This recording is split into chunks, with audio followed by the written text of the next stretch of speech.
السلام عليكم. عليكم السلام ورحمة الله. لو سمحت احنا فين هنا وبنعمل ايه؟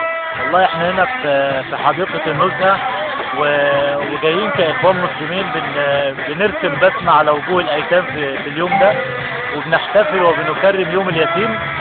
طب في احزاب ثانيه غير الاخوان المسلمين او جماعات ثانيه موجودين؟ والله احنا لم نرى على الساحة في هذا المكان يعني إلا شغل لحزب الوفد بس، حزب الغد.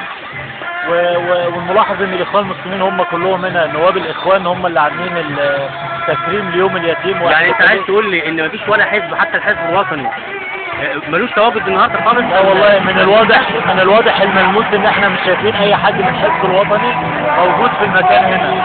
هم الاخوان اللي شايلين الهم، هم الاخوان اللي عاملين كل الشغل ده. يعني كل الناس اللي موجوده ديت يا اما من الاخوان يا اما من محب الاخوان. هم الاخوان لسه ما لهمش حزب، ولكن من محبي الاخوان. من محبي الاخوان. واللي بيعملوا مع الاخوان.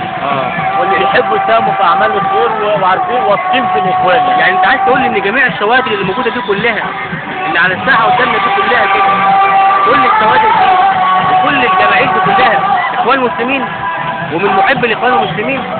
والله احنا قمنا بجوله فعلا عشان نشوف في حد على الساحه غيرنا في المكان، فلما قمنا بالجوله لقينا ان كل اللي موجودين دول اخوان مسلمين فعلا ومحب اخوان. احنا بنشرح حضرتك الله يكرمك.